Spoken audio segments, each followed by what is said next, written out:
Hello friends, welcome to my home kitchen. આજે આપણે બનાવવાના છીએ ઉપવાસમાં ખાઈ શકાય તેવી પાણીપુરી. તો આ પાણીપુરીનું જે પાણી છે એ પણ સરસ એવું ખટમીઠું બને છે અને એનો મસાલો જે પકોડીવાળાની લારી પર મળે તેવો જ બને છે. સાથે જ જે પાણીપુરી બનાવશું આપણે એ પૂરીઓ પણ સરસ એવી ફૂલીને દડા જેવી તૈયાર થઈ જતી હોય છે. તો ઉપવાસ છે અને પાણીપુરી ખાવાનું મન થાય તો ચલો પાણીપુરી ફરાળી આપણે બનાવીએ. તો એના માટે જે વસ્તુ જોઈશે એ જોઈ લઈએ. તો અહીંયા છે ને મેં એક વાટકી મોરૈયો લીધો છે. તો જો આ રીતનો મોરૈયો છે એ આપણે પાવડર કરવાનો છે. તો અહીંયા મિક્સરનું નાનું બાઉલ લઈશું. તો આ બાઉલની અંદર આપણે એક વાટકી મોરૈયો છે ને પીસી લઈશું. તો તમે આ રીતે માપ લઈ શકો છો વાટકીથી કાં તો ગ્લાસથી. તો અહીંયા પીસાઈ ગયો છે. તો હું તમને બતાવીશ કે કઈ રીતનો પાવડર છે. તો જેટલો ઝીણો થઈ શકે એટલો આપણે પાવડર બનાવવાનો છે. તો અહીંયા પાવડર તો આપણો બની ગયો છે. તો એને ચાળવાનો છે. તો આપણે એક વાસણ લઈશું અને આ રીતની ગળણી લેવાની છે અને એની અંદર ચાળી લેવાનો છે. એટલે જે પણ મોરૈયો કદાચ પીસવામાં બાકી રહી ગયો હોય તેના દાણા છે એ રહી જશે, આ રીતે નીકળી જશે. તો જો અમે એને ચાળી લીધો છે. તો થોડા ઘણા દાણા જો રહી ગયા છે તો એને કાઢી લઈશું. હવે આપણે જે બજારમાં મળે છે ને એ ફરાળી લોટ લેવાનો છે. તો અહીંયા મેં સ્વામિનારાયણ લોટ મળે છે જે બજારમાં ફરાળી એ લીધો છે. તો અહીંયા 2 કપ લીધો છે મેં, કે 2 વાટકી પણ કહી શકો છો તમે. હવે એને પણ આપણે આની અંદર ચાળી લેવાનો છે. અત્યારે તો માર્કેટમાં એકદમ આસાનીથી આ ફરાળી લોટ મળી જતો હોય છે. તો હવે આપણે છે ને આ બંને લોટને આ રીતે સરસ રીતે પહેલાં મિક્સ કરી લઈશું. તો અહીંયા નાની નાની ટિપ્સ સાથે તમે બનાવશો તો તમારી પૂરી પહેલી વાર પણ બનાવતા હશો ને તો પણ એકદમ સરસ બનશે. તો અહીંયા મેં જો નાનો થોડો હોલ કરી લીધો છે, બધો લોટમાં વચ્ચે ખાડો કર્યો છે. હવે તેની અંદર આપણે ગરમ પાણી નાખવાનું છે. તો મેં એકદમ ગરમ પાણી આની અંદર લીધું છે. તો આપણે થોડું નાખીને અને ચમચીથી મિક્સ કરવાનું. પાણી ગરમ છે એટલે આપણે હાથથી મિક્સ નહીં કરવાનું. આની અંદર ગરમ પાણીનો યુઝ કરવાનો. તો જો હવે ફરીથી પાછું થોડું પાણી નાખીશું. એક સામટું પાણી નહીં નાખવાનું, થોડું થોડું નાખીને પછી લોટને મિક્સ કરતું જવાનું. તો અહીંયા મેં આ રીતે ચમચીથી મિક્સ કરું છું અત્યારે. પણ આપણે હાથથી મિક્સ કરીએ ને તો આપણને ખબર પડે કે કઈ રીતે, પણ આ તો બહુ જ ગરમ હોય છે એટલે આપણે હાથથી મિક્સ કરી શકતા નથી આને. એટલે આપણે ચમચીથી જ આ રીતે મિક્સ કરવું પડે છે. જો તમે ગરમ પાણીથી પૂરીનો લોટ બાંધો ને તો એકદમ સરસ એવી ફૂલે છે અને ક્રિસ્પી બને છે. એટલે આપણે આની અંદર ગરમ પાણીનો ઉપયોગ કરવો પડે છે. તો જો આ મિક્સ થઈ ગયું છે તો હવે આપણે હાથથી એને મિક્સ કરીશું. તો થોડું ઠંડુ એવું લાગે કે નથી દજાતું ત્યારે જ તમારે હાથથી આ રીતે મિક્સ કરવાનું. તો જો મેં હાથથી મિક્સ કર્યું છે તો પાણી થોડું વધારે પડી ગયું છે આની અંદર. તો કોઈ ચિંતા કરવાની જરૂર નથી. આની અંદર આપણે ફરીથી ફરાળી લોટ ઉમેરીશું. તમે ફરાળી લોટ પણ ઉમેરી શકો છો અને મોરૈયાનો લોટ હોય ને તો પણ તમે ઉમેરી શકો છો. બંનેમાંથી ગમે તે લોટ ચાલી શકે છે આની અંદર. તો થોડો થોડો લોટ નાખીને ફરીથી આ રીતે મિક્સ કરી લઈશું.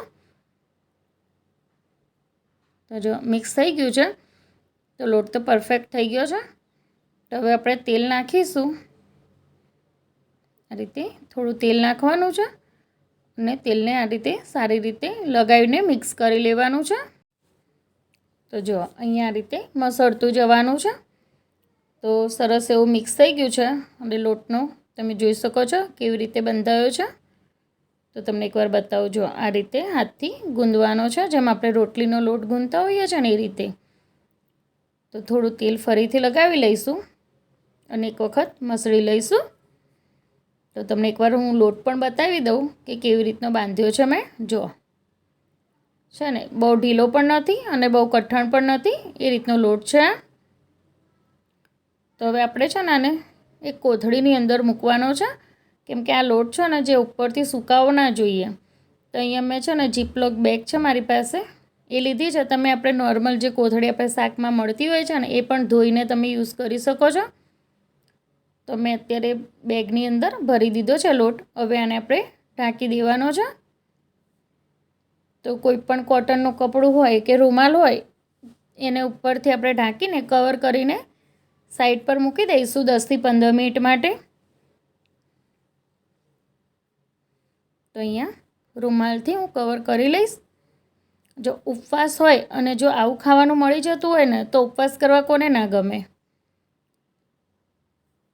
તો અહીંયા મેં ઢાંકી દીધું છે. હવે આપણે પાણી બનાવવાના છીએ પકોડીનું. તેના માટે મેં કોથમીર લીધી છે, ફુદીનો લીધો છે, સાથે જ લીલા મરચાં અને આદું લીધું છે. હવે આપણે બધી જ વસ્તુ મિક્સરના નાના જારમાં લઈ લઈશું જેમાં આપણે ચટણી બનાવતા હોઈએ છીએ. હવે આપણે આની અંદર કોઈ પણ જાતના અત્યારે મસાલા નથી કરવાના. ફક્ત થોડુંક બરફના ટુકડા નાખીશું આની અંદર જેથી એનો જે કલર છે ને એ ગ્રીન રહે. અને થોડું ઠંડુ પાણી નાખીશું. તો અહીંયા મેં ઠંડુ પાણી લીધું છે. અને હવે આપણે સરસ રીતે પીસી લઈશું. તો પીસાઈ ગયું છે. જો ચટણી આપણી બની ગઈ છે. તો હવે આપણે એનું પાણી બનાવવાનું છે. તો પાણી માટે એક બાઉલ લઈશું. હવે આ ચટણી છે એ ઉપરથી આ રીતે ગળણીથી ગાળી લેવાની છે. કેમ કે જે ઉપરનો મસાલો છે ને એ જ આપણો બહુ કામનો છે. તો અહીંયા જો મેં બાઉલની અંદર પણ પાણી નાખીને લઈ લીધું છે. બે આપણે છીએ ગુજરાતી તો થોડું બી આ રીતે જતું ના કરીએ. એટલે આ રીતે પાણી નાખીને થોડું લઈ લેવાનું.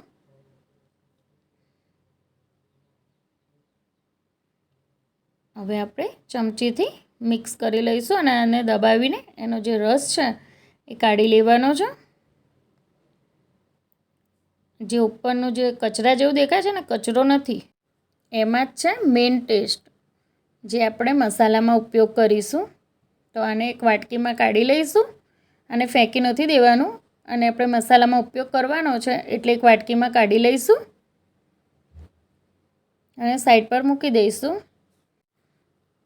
તો હવે આપણે આની અંદર જેટલું પાણી બનાવવાનું છે એટલું ઉમેરીશું. તો અહીંયા મેં 1 કપ ઉમેર્યું છે. હજુ બીજો કપ ભરીને ઉમેરી દઈશ.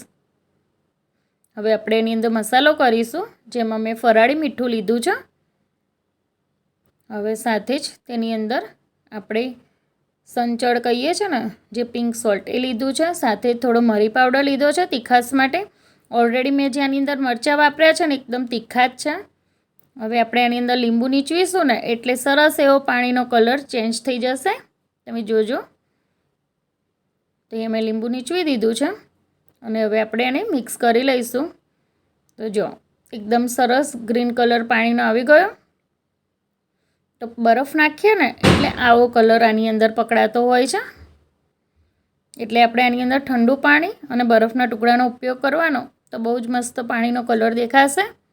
આ નેચરલી કલર છે. આની અંદર કોઈ ફૂડ કલર મેં નથી યુઝ કર્યો. તો આપણું ફરાળી પાણીપુરીનું પાણી પણ બની ગયું છે. તો એની અંદર જે મેઇન વસ્તુ નાખવાની બાકી છે હવે આપણે આને સાઈડ પર મૂકી દઈશું અને હવે મસાલો બનાવીશું ડ્રાય. તો અહીંયા મેં ફુદીના છે ને એને પત્તાને ધોઈને અને પછી તવી ઉપર 5 થી 7 મિનિટ માટે આમ શેકી લીધા ને તો આવો ક્રિસ્પી બની ગયા. તો મેં અહીંયા ફુદીનાના પત્તા લીધા છે આવી રીતે કડક કરીને, એટલે ડ્રાય કરીને. કેમ કે આપણે ડ્રાય મસાલો બનાવવાનો છે ને તો લીલા પત્તા આની અંદર ના નખાય અને ફુદીનાનો ટેસ્ટ બહુ સરસ આવે છે આની અંદર.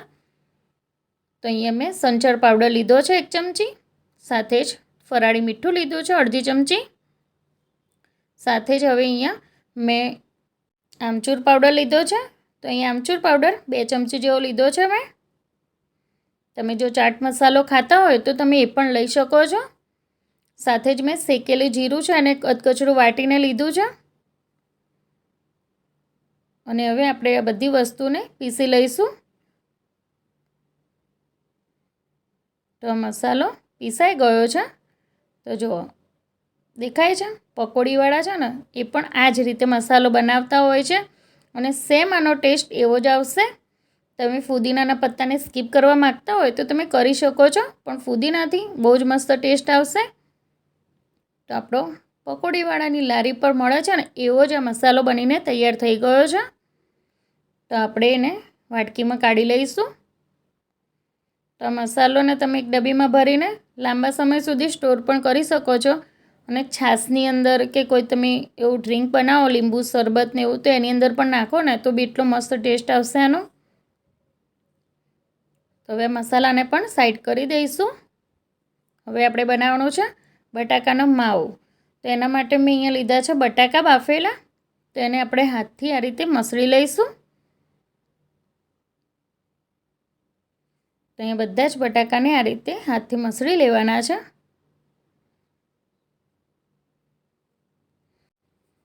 તો અહીંયા બટાકાને મસળી લીધા છે મેં. હવે આપણે તેની અંદર બનાવેલો જે ડ્રાય મસાલો છે એ નાખીશું. તો એ તમે તમારા ટેસ્ટ પ્રમાણે વધારે ઓછો નાખી શકો છો.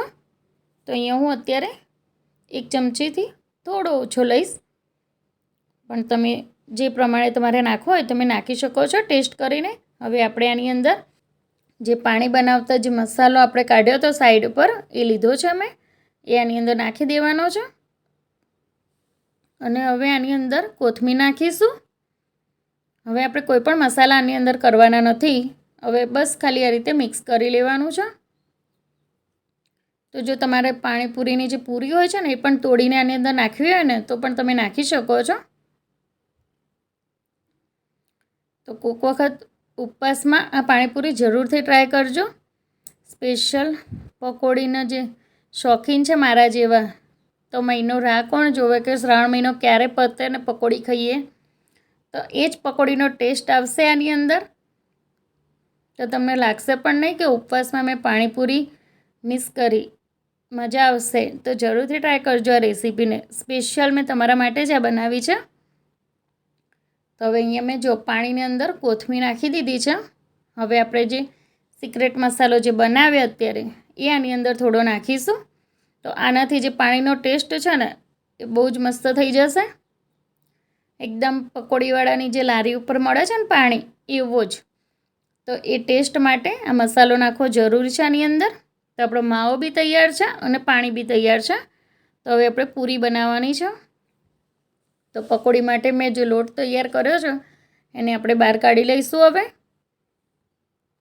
તો જો અંદર પાણી વળ્યું છે, જોયું? એટલે લોટ સુકાયો નથી, એકદમ સોફ્ટ થઈ ગયો અંદર રહીને.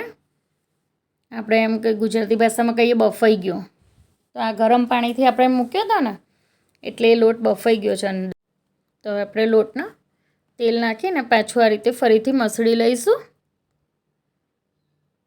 તો આટલા લોટમાંથી તો ઘણી બધી પૂરીઓ બનીને તૈયાર થઈ જતી હોય છે. તો આપણે આ રીતે લૂ લઈશું અને આપણે પ્રોસેસ કરવાની છે આ રીતે. અને પછી તેમાંથી નાની નાની આ રીતની લોઈ બનાવવાની છે.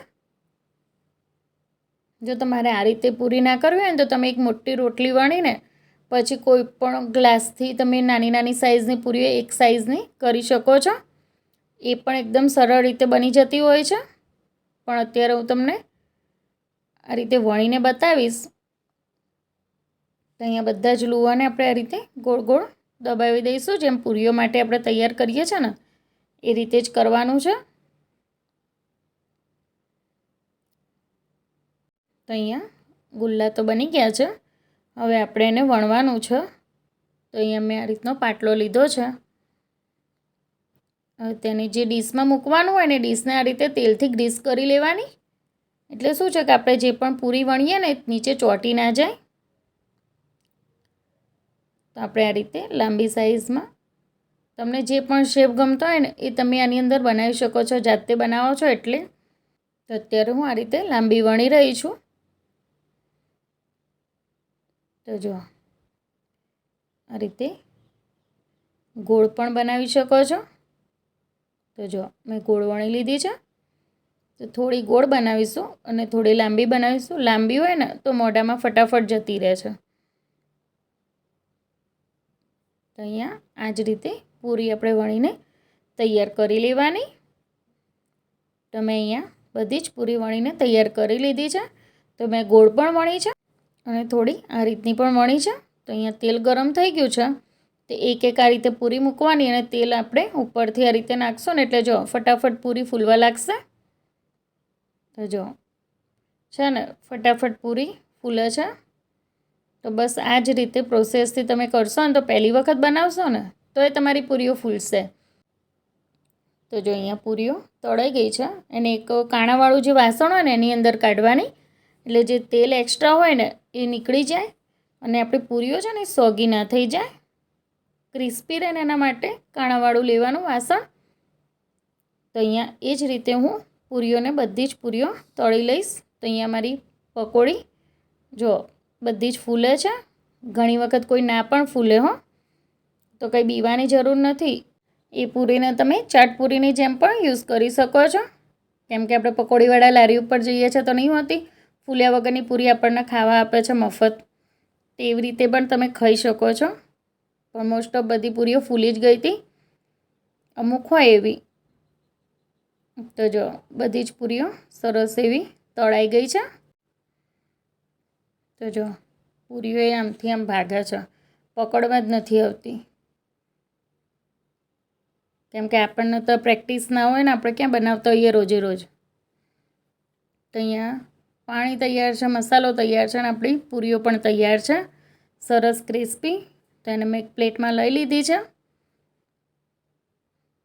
તો જો તમને એક ચખાડું તો જો કેટલી ક્રિસ્પી બની છે, દેખાય છે પકોડી. હવે તેની અંદર મસાલો ભરીશું. તો આ ફરાળી મસાલો આની અંદર ભરીશું હવે. અને હવે જો બધાના મોઢામાં પાણી ના આવી જાય, મોઢું પોળું કરો, બધાને ખવડાવવામાં. જો સરસ ટેસ્ટી, વાવ. તો તમને એક પૂરી પણ બતાવું કેટલી ક્રિસ્પી બની છે. જો હવે મેં જે ગોળ પૂરી બનાવી છે ને એ પણ તમને બતાવી દઉં. તો જો ગોળ પણ બનાવી છે, એ પણ સરસ એવી ક્રિસ્પી બની છે. જો એ પણ હાથથી પણ તોડીને બતાવું, એને પણ છે ને સરસ ક્રિસ્પી એવી ફરાળી પાણીપુરી. તો જરૂરથી ટ્રાય કરજો આ રેસીપીને. હવે તમને ફરાળીમાં કઈ રેસીપી જોઈએ છે જે તમને ભાવતી હોય તો જરૂરથી મને જણાવજો, તો હું જરૂરથી ટ્રાય કરીશ.